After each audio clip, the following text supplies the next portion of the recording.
కంటే ముందు ఒకసారి రండి. విషయం ఏంటంటే ఇక్కడ కొంతమంది అసలు యాక్చువల్గా చెప్పుకునేదేమో ఆదర్శాలు చెప్పుకుంటుంటారు, తర్వాత మళ్ళీ ఇంకేమంటుంటారంటే ఇవి మేము అది చేస్తాం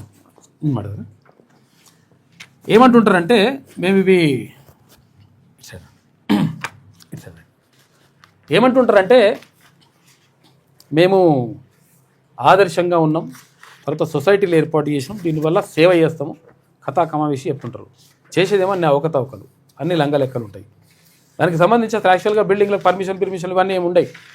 ఉండకుంటేనే ఉన్నట్టుగా మళ్ళీ 50 ఏళ్ళ తర్వాత బిల్డింగ్కి మళ్ళీ పర్మిషన్ వచ్చినట్టుగా అట్లా బిల్డింగ్ మీద బిల్డింగ్ కట్టేసి విద్యార్థుల జీవితాలతో ఆడుకోవడంతో పాటు అన్యాయం చేస్తారని చెప్పేసి విద్యార్థి సంఘ నాయకులు వచ్చింది. చెప్పండి. మేము 2024లో ఎంఈఎస్ఆర్ ఇంజనీరింగ్ కాలేజ్. ఓకే, ఎక్కడది? ఎంఈఎస్ అంటే నాదర్గుల్ బడంగపేట మున్సిపాలిటీ. మేము ఒక కంప్లైంట్ ఇచ్చినాం హెచ్ఎండిఏలో. RTA right to information act కింద మేము ఒక కంప్లైంట్ ఒకటి రైట్ టు ఇన్ఫర్మేషన్ యాక్ట్ కింద ఒకటి తీసుకున్నాం. మీ కాలేజ్ పర్మిషన్ ఏంది టాప్ అని చెప్పుకుంటారు, ఇది మంచి కాలేజా కాదని ఫస్ట్ బిల్డింగ్ నాణ్యత గురించి అడిగినాం. ఓకే, ఎటువంటి పర్మిషన్ లేవని హెచ్ఎండి వాళ్ళు మనకి ఫీజులు వసూలు చేసేటప్పుడు మాత్రం లక్షలు వసూలు చేస్తారు. లక్షలు డొనేషన్ అన్అథరైజ్డ్ అంటే ఎలాంటి రిసిప్ట్ లేకుండా డొనేషన్ వసూలు చేస్తారు. ఓకే, అయితే మనం ఏం చేసినాం, వాళ్ళు ఏమి ఇచ్చారు మనకు ఎటువంటి పర్మిషన్ లేవని వాళ్ళు మనకి ఇచ్చారు. మనకి ఇచ్చినాక నేను కలెక్టర్ గారికి ఇది ఎవరిచ్చారు ఇప్పుడు పర్మిషన్ లేదని?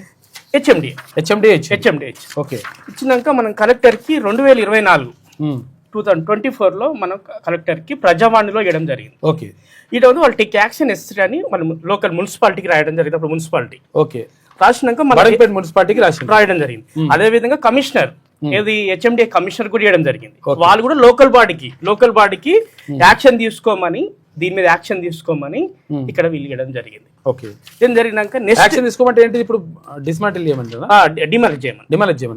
వీళ్ళు ఏం చేసారు, లోకల్ బాడీ ఏం చేసింది, వాళ్ళు యాక్షన్ కింద డిమాలిష్ ఆర్డర్ వాళ్ళు 2 నోటీసులు ఇవ్వాలి, 2కి 3 నోటీసులు ఇచ్చారు.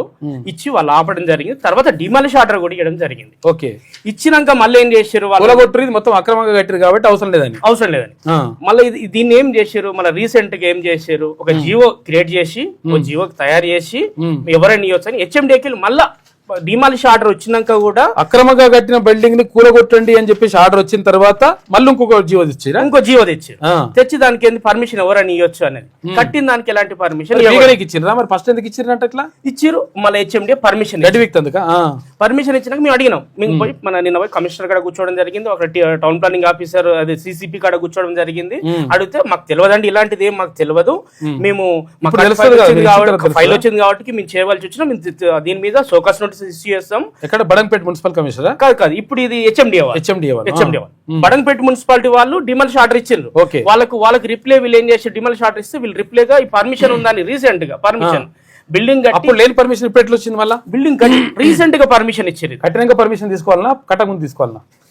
కట్టే ప్లాన్ కట్టినాక అసలు కట్ట ప్లాన్ అనిపించినప్పుడే మనం జియో ట్యాగింగ్ తోటి మనం పర్మిషన్ తీసుకుంటాం సార్. ఎట్లా కడుతురు, ఏం కథ, ఏం లెక్క మొత్తం చూపించి దానికి వేసి ఎస్టిమేషన్ వేసుకొని వాళ్ళు ప్లాన్ వేసుకొని వాళ్ళ సైట్లకు అప్లై చేసుకున్నాక ప్లాన్ తో ప్రకారం అది ఓకే, అది కరెక్ట్ ఉంటేనేమో అప్రూవల్ చేస్తారు. లేకపోతే ఏమన్నా డివిషన్ అంటే దీంట్లో డివిషన్ ఏమున్నాయి, రోడ్ వైండింగ్ ఉంది ఇవ్వకూడదు, వాళ్ళు మనకి హెచ్ఎండిలకి వెళ్ళి ఇచ్చింది. ఫ్లయింగ్ ఏరియా అంటే ఆ ఏరియాలో ఐ ప్రొవిజన్ దానికి అంటే ఫ్లయింగ్ ఏరియాలో కట్టొద్దు. ఇవన్నీ వాళ్ళు ఇచ్చిన దాన్ని మళ్ళీ వాళ్ళే పర్మిషన్ ఇచ్చారు. మేము ఎందుకు దీని మీద మేము విద్యార్థి నాయకులుగా మేము ఎందుకు ప్రశ్నించి వస్తున్నామంటే సార్, మేము విద్యార్థులకు అందులో ఒక వర్కర్ చనిపోయిన విషయం కూడా మాకు కొంచెం సమాచారం తెలిసింది. అంటే ఎలాంటి విద్యార్థులకు ఎలాంటి గాయాలు ఇది ఎంఈఎస్ఆర్ మాతృశ్రీ ట్రస్ట్, ఇది మాటూరి వెంకట సుబ్బారావు కాలేజ్, ఇది ఇంజనీరింగ్ కాలేజ్. ఈ కాలేజీ గతంలో మంచి టీచర్స్ ఉండేది, ఇప్పుడు ఎలాంటిది లేదు, దానికి ఆ డిమాండ్ కూడా లేదు. డిమాండ్ ఉన్నట్టు క్రియేట్ చేసుకుంటూ డొనేషన్స్ లక్షలు. కాలేజీలో టీచింగ్ సంబంధించిన విషయాలు పక్కన పెడితే వైలేషన్ జరిగింది అని ఒక రిప్రజెంటేషన్ ఇచ్చిన తర్వాత ఆ వైలేషన్ ని గమనించకుండా ఫోటోలు మీకు పంపిన ఒకసారి వాట్సాప్ చూస్తారా? ఓకే, వాట్సాప్ చూస్తే పర్లేదు, ఇక్కడ చూపించా. జూలైలో తీసిన ఫోటోలు, జూలైలో ఇట్లుంది ఫోటో, జూలైలో ఈ ఫోటోలు ఉన్నాయి. ఓకే, జూలైలో ఈ ఫోటోలు ఉన్నాయి, నవంబర్లో ఈ ఫోటో ఉంది. ఇప్పుడు తీసిన ఫోటో ఇట్లున్నది. ఓకే. అసలు 40 ఏండ్ల పైబడ్డ బిల్డింగ్ మీద పర్మిషన్ లేని 40 ఏళ్ళ పైబడ్డ బిల్డింగ్ మీద మళ్ళీ కట్టిరా? మళ్ళా కట్టిండ్రు. ఒక ఫ్లోర్ క్లాసులు రన్ అవుతున్నాం. ఆబ్జెక్షన్ వల్ల అదే విద్యార్థులు ఎవరైనా ఏమైనా ప్రమాదం జరిగితే ఎట్లా? పోనీ మాకేంది, సస్తదావనా? మాకేంది, మా వ్యవస్థ మంచిగా ఉండాలి. విద్యార్థులకు ఏమైతుంది, వాళ్ళకు అంటే సౌండ్ పొల్యూషన్ ప్రాబ్లం లేదు, బిల్డింగ్ కూలిపోయినా ప్రాబ్లం లేదు. మా ఆబ్జెక్షన్ వల్ల అదే. నువ్వు సేఫ్టీ అవసరం లేదు. బేస్మెంట్ కన్స్ట్రక్షన్ ఉండగా మేము రిప్రజెంటేషన్స్ ఇస్తే ఈ ఫోటోలు పెట్టి ఇచ్చేస్తే నిమ్మకు నీరెత్తినట్టు ఏదో అంటారు కదా. హెచ్ఎండిఏ పరిస్థితి ఎట్లుంది అంటే ఆ విడిచిన ముండకు విరేషలింగం తెగించినోనికి తెడ్డే లింగం అన్నట్టు. ఇలా ఇలా నేను చెప్తున్నా, హెచ్ఎండిఏలో ఒక్క బాలకృష్ణ కాదు, ఇలా 90% బాలకృష్ణలు ఉన్నారు. మొత్తం అవినీతిమయమే. మోసమే ఉంటుంది. అవినీతిమయం కాకపోతే కట్టిన బిల్డింగ్ కు పర్మిషన్ ఎట్లా ఇస్తావు నువ్వు? మరి పేదోని ఇంటికి పోయి అదే పరిస్థితిలో పర్మిషన్ ఇస్తావా? కులగొడితే ధర్మాలు వచ్చి ఇట్లా అంటాడు అంతే. నేను అడుగుతున్నా, ఇవాళ హైడ్రా కూడా రిప్రజెంటేషన్ పోయింది. నేను అడుగుతున్నా, హైడ్రా ఎందుకు చోద్యం చూస్తుంది? నేనేమంటున్నా, చెర్ల కట్టిండా, గవర్నమెంట్ భూములో కట్టిండా, అనాథరాజ్య కన్స్ట్రక్షన్ ఏది కట్టినా నువ్వు చర్యలు తీసుకుంటున్నావు. చర్యలు తీసుకున్నప్పుడు అధికారి మీద ఎందుకు చర్యలు ఉంటలేదు? ఎందుకు మీరు సపరేట్ పోలీస్ స్టేషన్ పెట్టుకున్నారు? పోలీస్ స్టేషన్ లో ఎఫ్ఐఆర్లు ఎందుకు బుక్ అయితే లేవు? అధికారుల మీద కదా కావాల్సింది. అధికారులు భయపడితేనే కదా తప్పుడు పనులు జరగకుండా ఉంటాయి. నేనేమంటున్నా, ఇవన్నీ అయిన తర్వాత కొత్త జియో తెచ్చి పర్మిషన్ ఇచ్చిన తర్వాత కూడా ఇగో శాంక్షన్ ప్లాన్ కు విరుద్ధంగా కట్టిండ్రని ఇవి. ఇప్పుడు ఇది ఒక్క దగ్గర కాదు, మొత్తం ఇక్కడ జిహెచ్ఎంసీ పరిధిలో మొత్తం ఇదే కథ అంతా. పర్మిషన్ ఇచ్చినాక కూడా ఇది మళ్ళా నోటీస్ ఎందుకు? వాళ్ళు పెట్టిన ప్లాన్ ప్రకారం కట్టలేదు, ఇచ్చారు కరెక్ట్. వాళ్ళు ఇష్టమైనట్టు కట్టుకొని తర్వాత డివియేషన్ ఉందంటే ఉంటది.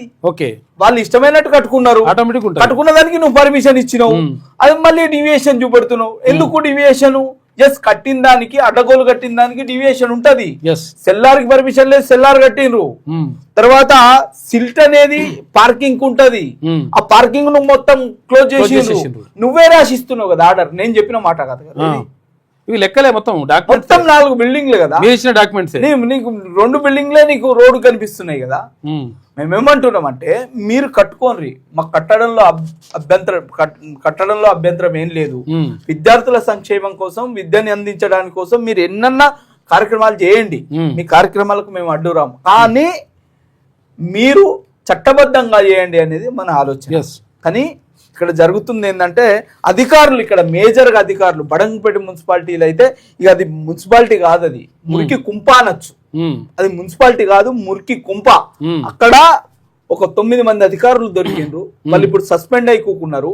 ఒక అధికారిని మీద 120 కోట్ల అలిగేషన్, 120 కోట్ల అలిగేషన్. మరి ఒక అధికారి ఇంత ఉంటే మరి మిగతా వ్యవస్థ ఎంత ఉండాలి? ఇలా నేను అదే అడుగుతున్నా, ముఖ్యమంత్రి గారు మీ ఆధ్వర్యంలో ఉంది ఈ శాఖ, ఏమని డిమాండ్ చేస్తున్నాం మీరు? మేమేమంటున్నామంటే, ఈ ఇచ్చిన పర్మిషన్ ని రివోక్ చేయాలి. ఓకే, రివోక్ చేసి దాన్ని మొత్తం డిమాలిషన్ చేయాలి. ఎందుకు అంటే, నువ్వు అనాథరైజ్ ఎవరికైనా దేశంలో మీకు జడ్జిమెంట్ కూడా పంపినా నేను. రీసెంట్ 2024లో ఒక జడ్జిమెంట్ వచ్చింది. ఇవేందో రెగ్యులరైజేషన్ కూడా చెయ్యకూడదు, ఇట్లాంటి ఇల్లీగల్ ఏదైతే యాక్టివిటీకి మేము యాక్సెప్ట్ చేయము అని చెప్పింది. సుప్రీంకోర్టు కంటే పెద్ద ఈ దేశంలో అయితే ఎవరు లేరు కదా. అదే ఫైనల్ కదా.